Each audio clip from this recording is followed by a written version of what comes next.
Thank you very much, and thanks for giving up your time this afternoon so I can have a chat with you. It's been a busy week, and therefore it's very nice to be here with you, and I'm really looking forward. I think I'm going to come round from table to table. But I wanted to talk to you because I wanted to have the opportunity to say that I know that whatever's going on in the world, and it's volatile out there in the world at the moment, and whatever's going in the turmoil of politics, there's been quite a lot of that going on in the last few days, I know that for you and for millions of people, what matters most is the cost of living. Actually paying the bills, getting through, improving living standards, public services that work. These are the things that matter hugely for people. They're the things that we were charged with changing when we won the election. And I know that's what matters most, from personal experience. When I was growing up, we didn't have enough money to pay our bills. And I know what it feels like to sit around the kitchen table worrying about the fact that you can't make ends meet. And that's what people are doing across the country. And our job is to change that. But I also know it's the most important issue that we must focus on, because I know what I'm fighting for and who I'm fighting for. I've got the most working class cabinet in the history of this country sitting around my cabinet table. And I'm really proud of that. Really proud of what they bring to the table. Their personal journeys to get there. Their experiences. But it is utter nonsense to suggest that that means everybody gets a fair chance in life. Utter nonsense. I feel very strongly about this. I'm in that cabinet as Prime Minister, having come from a working class background, to be Prime Minister of this country. But that's the exception. That is not the rule. Even within my own family, my brother, who died last year, he had difficulties learning when he was growing up. He spent his adult life wandering from job to job in virtual poverty. This system, this political system, didn't work for him. And there are millions of people in the same boat. Children in poverty, young people who don't get the opportunities they deserve, millions of people held back because of a system that doesn't work for them, who are not given the dignity, the respect, the chance that they deserve. And I'm fighting for them. I am their Prime Minister, and this is their government. And I will never give up on that fight. There are some people in recent days who say the Labour government should have a different fight, a fight with itself, instead of a fight for the millions of people who need us to fight for them. And I say to them, I will never walk away from the mandate I was given to change this country. I will never walk away from the people that I am charged with fighting for. And I will never walk away from the country that I love. And that is the country who I truly believe we are. A compassionate, reasonable, live and let live country. A diverse country where given half the chance we'll help each other out. That is who we are as a country, and I want to serve every single part of that country. The country that I love. The fight coming up in politics, the real fight, is not in the Labour Party. It's with the right-wing politics that challenges that. The politics of reform. The politics of divide, divide, divide. Grievance, grievance, grievance. That will tear our country apart. That is the fight that we are in. And I will be in that fight as long as I have breath in my body. Thank you so much for listening to me. I'm now looking forward to a nice cup of tea. Thank you very much. Thank you.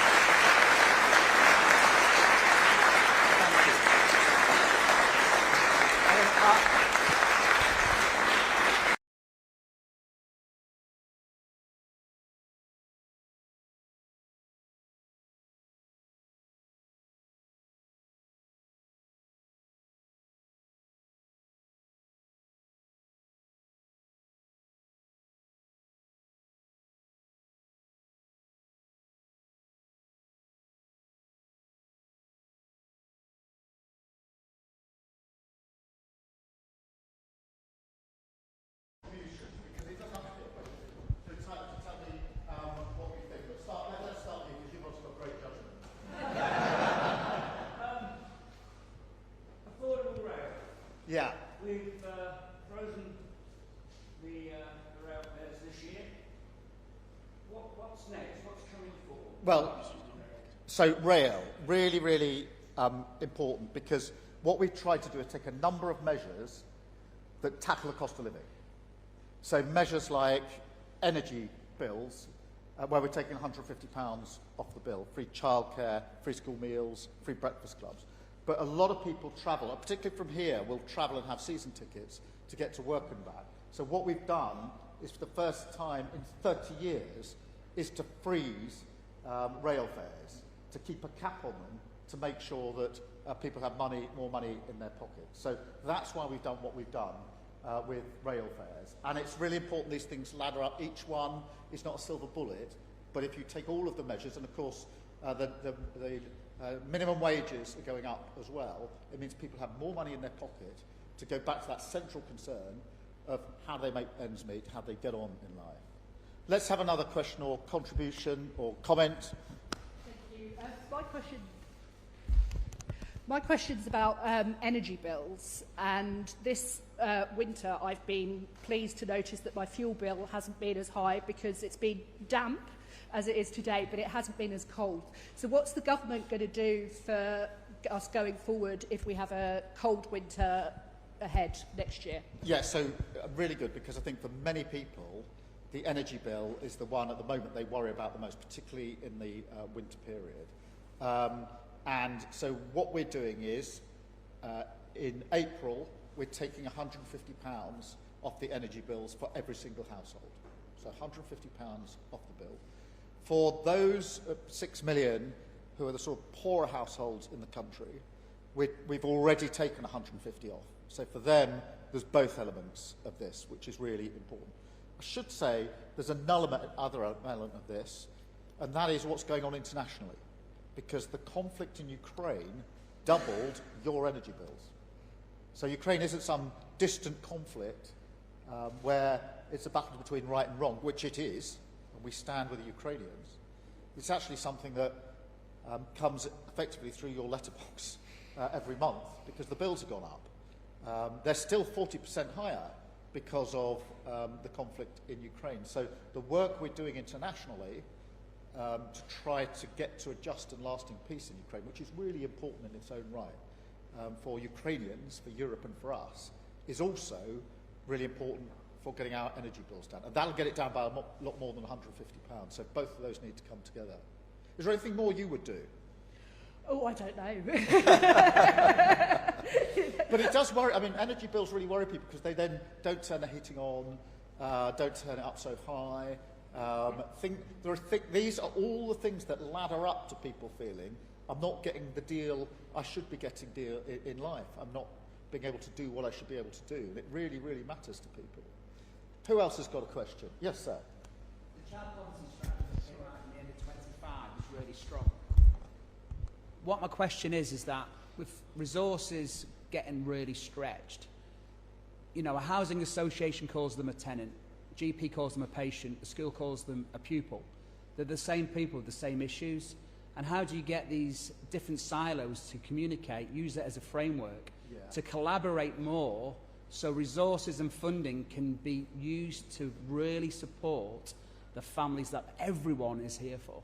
Yeah, hugely important, because in all of these issues, but child poverty is an example of them, there's usually lots of things that need to be dealt with, and they are usually dealt with in slightly different compartments, and we need to bring it together. And doing that, the reason we've got a child poverty strategy is so it can go across the department. So it's not just in one of the silos, it's actually across all the departments. And it all comes together because there's a two-child benefit limit which has dragged hundreds of thousands of children into poverty under the last government, for which they should never be forgiven, frankly. But at the same time, there's the work that needs to be done to ensure that people get more money in their pocket through wages that actually reflect the job that they're doing, wages that their minimum wages are rising. There's the work that needs to be done on free school meals, which we're rolling out to a much greater extent, free breakfast clubs. But that's not just about money, that is also about giving children a chance. Because if you arrive at school with no breakfast, you're not going to learn very much. Whereas if you go to a breakfast club, get something to eat, you can have a better chance. And so that child won't be held back. And it goes back to this business about being held back. Children in poverty struggle to reach their full potential. There is shed loads of evidence to that effect. So the policy of holding children back in poverty is a policy of holding children back from their potential. And it is, a myth to suggest that people can go as far as their talent will take them. You can't go as far as your talent will take you if you're growing up in poverty. And that's why it is about money, but it's about who we are, what we believe in, and who we're fighting for. Did I see a hand over here? Yes, sir. My name's Johnny, and I work for a youth homelessness charity. So coming up in age range slightly from child poverty strategy. So the homelessness generally? Yeah. And particularly for young people, and we know that the single biggest cause of youth homelessness is family breakdown. So I'm interested in what support there is for those interventions that can be designed to keep families together, so that we don't end up with a lost generation who are left without homes. So I think that support for prevention services is critical. Really important. I mean, on homelessness, we've put in £3.5 billion, so a record amount into homelessness. We put in 37 million to help organisations that are helping with homelessness, because they tend to know in their own patch what the best thing to do is. And so we need to provide the support so people have got a roof over their head. But the real way to tackle this is to make sure people don't get into that position in the first place. And that can be marriage breakdown, family breakdown, can be very often mental health, particularly with younger people, and of course poverty. So we need to put in the mental health provision, and brings me back to cost of living. We need to make sure that people have got adequate resource.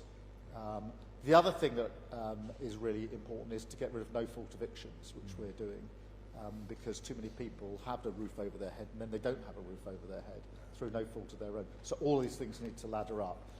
Yes, we need to, where people are already homeless, provide the support to get them somewhere to, and it's not just a roof over your head, it is a roof over your head, that really matters, but you will know it's the other support that needs to go in around it. Otherwise it tends to be temporary and relapse rather than actually a root off, but we need to get to grips with the root causes of it as well. Thank you very much. I'm going to have that cup of tea now, if you don't mind.